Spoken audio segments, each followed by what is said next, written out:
Hello students, कैसे हैं आप सब। आज हम एक मैथमेटिकल टूल करने जा रहे हैं जिसका नाम है डिफरेंशिएशन, या आप इसे डेरिवेटिव भी बोल देते हो। तो फिजिक्स में इसका काफी रोल है, इसको काफी टाइम्स हम यूज करते हैं।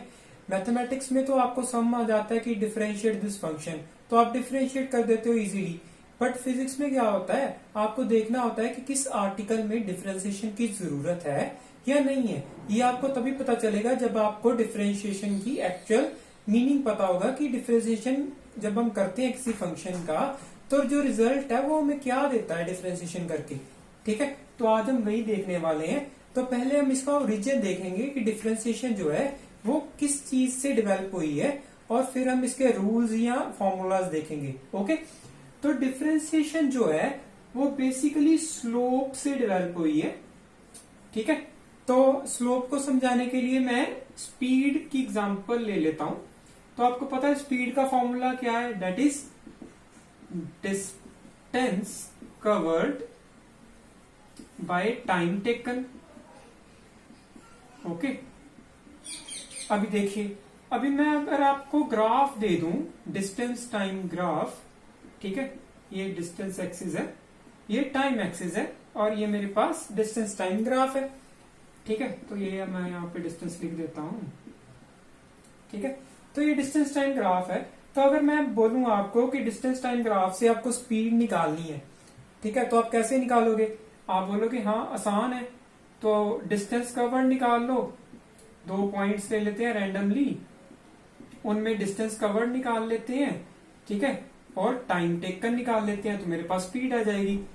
तो इसको मैं बोल देता हूँ T2 पॉइंट, इसको T1 बोल देता हूँ, इसको FT1 बोल देता हूँ, इसको FT2 बोल देता हूँ। ठीक है, तो ये आ जाएगा टाइम। ठीक है, और ये मेरे पास क्या आ जाएगा, दैट इज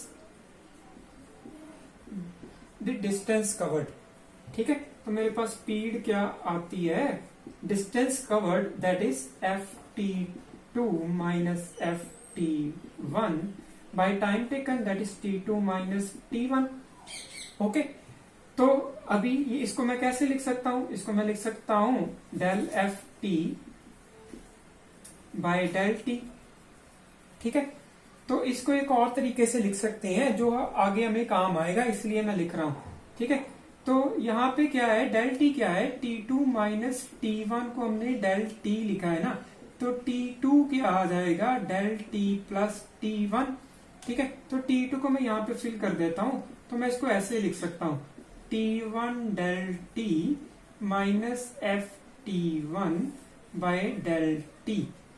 ठीक है, तो ये मेरे पास आंसर आ जाता है और मुझे स्पीड दे देता है। ठीक है, अभी जो पॉइंट्स मैंने लिए थे वो रैंडम लिए थे। ठीक है, अगर मैंने रैंडम पॉइंट्स लिए थे, ठीक है, तो बट स्पीड जो है मेरे पास एक कांस्टेंट आएगी, चाहे मैं यहां पॉइंट ले लूं चाहे यहां पॉइंट ले लूं। ठीक है, तो ये मेरे पास मुझे एक कांस्टेंट वैल्यू देगा। ठीक है, इट मीन्स जो स्पीड है वो कांस्टेंट है, वो टाइम के साथ वेरी नहीं कर रही।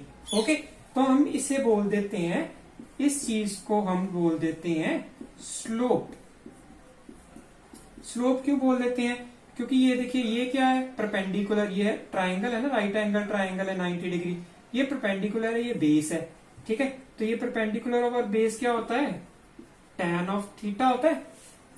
ठीक है, और tan थीटा को हम बोलते हैं स्लोप। ठीक है, कि जो हमारे पास लाइन है, ठीक है, स्ट्रेट लाइन है, वो एक्स एक्सिस से कितनी स्लांट है, एंगल कितना बना रही है थीटा। ठीक है, उसे हम स्लोप बोलते हैं, जिसे हम tan थीटा से कैलकुलेट करते हैं। तो अभी जो स्लोप है कांस्टेंट है, इट मीन स्पीड जो है वो कांस्टेंट है, वेरी नहीं कर रही। तो स्लोप जो है वो निकालनी इजी है, 2 पॉइंट से कोई 2 पॉइंट्स ले सकते हैं। बट अगर मेरे पास स्पीड जो है वो वेरी कर रही है, ठीक है, अगर मेरे पास कुछ ऐसी कर्व है, ठीक है, डिस्टेंस टाइम ग्राफ की, तो इससे पता चल रहा है कि जो स्पीड है वो टाइम के साथ चेंज हो रही है, वेरी कर रही है, कांस्टेंट नहीं है। ठीक है, तो अभी मैं स्लोप निकाल सकता हूं, अभी मैं स्लोप नहीं निकाल सकता, क्योंकि यहाँ पे तो स्पीड कांस्टेंट थी ना। ठीक है, तो यहाँ इस पॉइंट पे, ए पॉइंट पे भी स्पीड सेम थी और बी पॉइंट पे भी स्पीड सेम थी। ठीक है, बट अगर मैं यहाँ पे पॉइंट लूं ए और बी, तो ए पॉइंट पे स्पीड और बी पॉइंट पे स्पीड डिफरेंट है, ठीक है, इसलिए ये जो है लगाना मुश्किल होगा। एक और तरीके से समझ सकते हैं, अगर मैं यहाँ पे 2 पॉइंट्स लूं तो ये क्या होगा डेल टी, ये क्या होगा डेल एफ टी, ठीक है। तो यहाँ पे राइट एंगल ट्राइंगल नहीं ना बन रहा, ठीक है। अगर यहाँ पे राइट एंगल ट्राइंगल नहीं बन रहा तो मैं tan थीटा नहीं लगा सकता, ठीक है। मैं नहीं कह सकता perpendicular by base is equals to tan theta, ठीक है। स्लोप निकालने का मतलब ही नहीं है, बिकॉज जो ट्रिग्नोमेट्रिकल रेशियोज हैं, ठीक है, वो राइट एंगल ट्राइंगल पे ही एप्लीकेबल होती हैं। अगर राइट एंगल ट्राइंगल नहीं है तो ट्रिग्नोमेट्रिक रेशियोज जो है वो एप्लीकेबल नहीं होती हैं, ओके।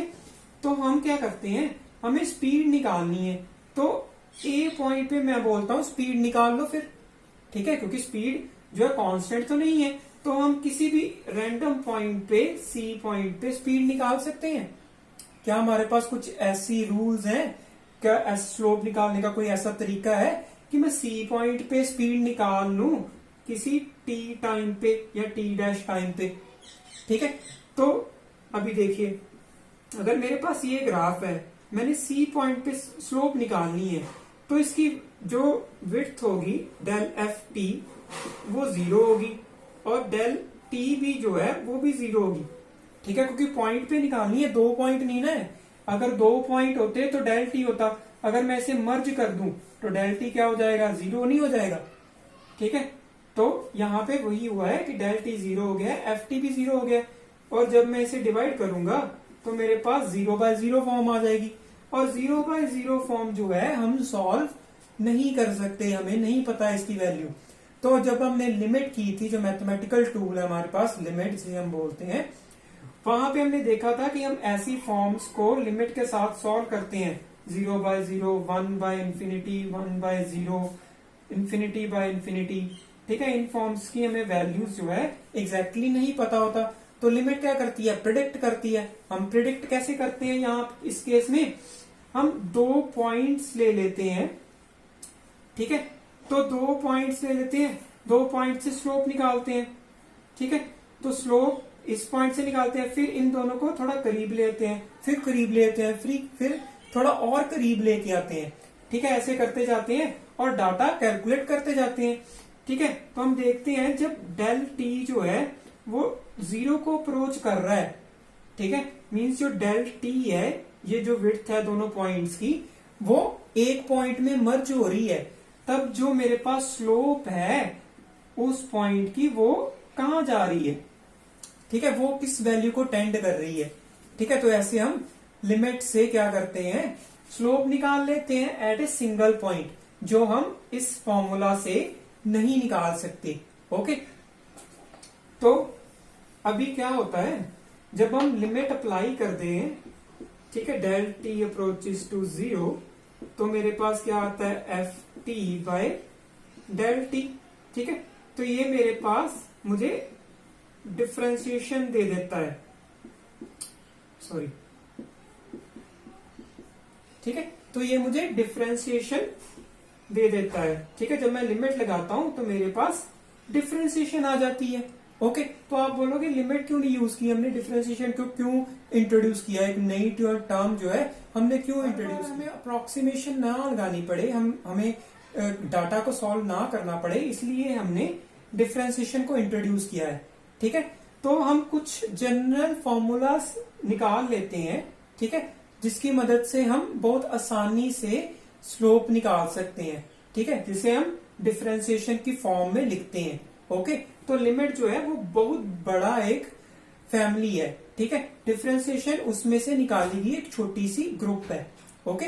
ये एक बड़ा ग्रुप है, ये एक छोटा ग्रुप है, ठीक है, ऐसे समझ लीजिए। इसलिए हमने लिमिट को यूज नहीं किया, हर बार हम लिमिट को यूज नहीं कर सकते, इसलिए हमने कुछ जनरल फॉर्मूलाज बना लिए और डिफरेंशिएशन बना ली, ठीक है। अभी मैं आपको बताता हूं एक एग्जाम्पल सॉल्व करके कि कैसे हम जो है लिमिट से या इसका फॉर्मूला बनाते हैं। तो मैं मान लेता हूं मेरे पास कोई फंक्शन है f x is equals to x square, ठीक है। मैंने इसकी डिफरेंशिएशन निकालनी है, ठीक है। तो मुझे फॉर्मूला नहीं पता, मैं लिमिट लगाऊंगा और एक जनरल फॉर्मूला निकालने की कोशिश करूंगा, ठीक है। तो यहां पर अगर मैं लिमिट लगाता हूं, limit del x approaches to 0, तो यहां पर ऊपर क्या आएगा मेरे पास, del F x by del x. ठीक है, अगर इसे मैं खोलूंगा तो मेरे पास ये टर्म आएगी, that is f of x1 plus del x, या इसे मैं x लिख सकता हूं अकेला, minus of f x by del x. ठीक है, तो फंक्शन क्या है, एक्स स्क्वेयर है ना फंक्शन, तो मैं यहाँ पे फंक्शन की वैल्यू पुट कर देता हूं। जब मैं यहाँ पे फंक्शन की वैल्यू पुट करूंगा तो मेरे पास क्या आएगा, that is X plus del X का whole square minus x square by del x. ठीक है, अभी इसे खोलूंगा तो मेरे पास क्या आएगा, x square plus 2x del x plus del x square minus x square by del x. तो एक्स स्क्वेयर कैंसिल हो गया। ओके, तो मेरे पास बचा क्या, 2x डेल एक्स स्क्वेयर, तो डेल एक्स कट गया, यहाँ पे भी कट गया, कॉमन निकाल लिया मैंने, तो मेरे पास बचा क्या, नीचे लिख देता हूं, यहाँ पे लिखते हैं, तो मेरे पास बचा क्या, limit del x approaches to 0, 2x plus del x. ठीक है, तो मेरे पास ये टर्म बची। तो मैंने जब लिमिट अप्लाई की, यहां पे मैं लिमिट अप्लाई नहीं कर सकता, ध्यान रखिए, अगर मैं यहां पे लिमिट अप्लाई कर दूंगा तो मेरे पास फिर से 1/0 की फॉर्म बन रही है, तो वो भी मुझे नहीं पता। ठीक है, तो वो फॉर्म जो है वो खत्म करनी होती है हमें लिमिट में। तो यहाँ पे मेरे पास ऐसी फॉर्म आ गई है। ठीक है, नीचे 0 वाली फॉर्म नहीं बन रही है, प्लस में बन रही है। ठीक है, तो यहाँ पे मुझे पता है जो 2x है वो बहुत ग्रेटर है डेल एक्स से। क्यों, क्योंकि जो डेल एक्स है वो बहुत छोटा है, मतलब 0 को अप्रोच कर रहा है, तो 0.00001 होना चाहिए। ठीक है, तो इसे मैं जब निग्लेक्ट करूंगा, लिमिट अप्लाई करूंगा, तो मेरे पास आंसर क्या आ जाएगा, 2x, किसका, f of x by dx का। ठीक है, तो ये 2x आंसर आ गया मेरे पास। अगर मैं अभी f x is equal to x cube का करूंगा, तो आप करके देखना, तो आपके पास आंसर जो आएगा वो आएगा 3x स्क्वेयर। ठीक है, तो 3x स्क्वेयर आ गया। अभी मैं इसे जनरलाइज करता हूं, तो xn का डेरिवेटिव मैं क्या कर सकता हूं, तो xn अगर फंक्शन होगा तो डेरिवेटिव क्या होगा उसका, n को आगे लेके आऊंगा। ठीक है, xn-1, तो यहां पे भी ऐसे कुछ हो रहा है, देखिए ये दोनों फंक्शन देखिए, एक्स स्क्वेयर था, 2 आगे आ गया 2 - 1। ठीक है, एक्स क्यूब था, 3 आगे आ गया 3 - 1। ठीक है, तो मैंने इसे जनरलाइज कर दिया, तो मेरे पास जो है डिफरेंशिएशन का फॉर्मूला तैयार हो गया। तो निकला तो यहाँ लिमिट से ही है ना, बट हमने जनरलाइज कर दिया, जिसकी वजह से हमें बार बार लिमिट जो है सॉल्व करनी नहीं पड़ती। ओके, तो ऐसे ही कुछ फॉर्मूलाज हैं जो आपकी स्क्रीन पे आ रहे हैं, तो आप स्क्रीनशॉट ले लीजिए, क्योंकि बिना फॉर्मूले के आप डिफरेंशिएशन नहीं कर सकते। ठीक है, क्योंकि अगर आपको फॉर्मूला याद नहीं है तो फिर आपको लिमिट करनी पड़ेगी, आपको लिमिट तो आती नहीं, इसलिए फॉर्मूलाज जो है याद करने पड़ेंगे। ओके, तो हम डिफरेंशिएशन के कुछ रूल्स याद कर लेते हैं। अगर दो फंक्शंस जो हैं वो प्लस हो रहे हैं, तो मैंने y की डिफरेंशिएशन करनी है विद रिस्पेक्ट टू x। ठीक है, और दोनों फंक्शन जो है x की फंक्शंस हैं। ठीक है, तो जो हम डिफरेंशिएशन करेंगे वो इंडिविजुअल डिफरेंशिएशन करेंगे, u की अलग होगी और v की अलग होगी। ठीक है, अगर मल्टीप्लाई हो रहे हैं तब कैसे करेंगे, तब हम करेंगे कि पहले u की कर लो या पहले v की कर लो। ठीक है, फिर बाद में या v की कर लो या u की कर लो। जैसे अगर मैं पहले v की करता हूं तो u जो है वैसे का वैसे ही रहेगा और v की मैं डिफरेंशिएशन कर दूंगा। ठीक है, प्लस अभी मैंने v की कर ली है, अभी मैंने u की करनी है, तो v वैसे का वैसे रहेगा और u की मैं डिफरेंशिएशन कर दूंगा। ठीक है, अगर डिवाइड हो रहे हैं तो इसका थोड़ा सा याद करने वाला है, मुश्किल है थोड़ा सा। ठीक है, यहाँ पे हम क्या करते हैं, यहाँ पे जो नीचे वाला फंक्शन है उसकी स्क्वायर हो जाती है। ठीक है, और ऊपर जाकर ये फंक्शन ऐसे का ऐसे रहता है। पहले हम ऊपर वाले फंक्शन की डिफरेंशिएशन करते हैं, इसमें माइनस आता है। ठीक है, फिर नीचे वाले फंक्शन की डिफरेंशिएशन करते हैं। ओके, तो ये मेरे पास तीन जो है रूल्स हैं। ओके, तो ऐसे हम डिफरेंशिएशन करते हैं।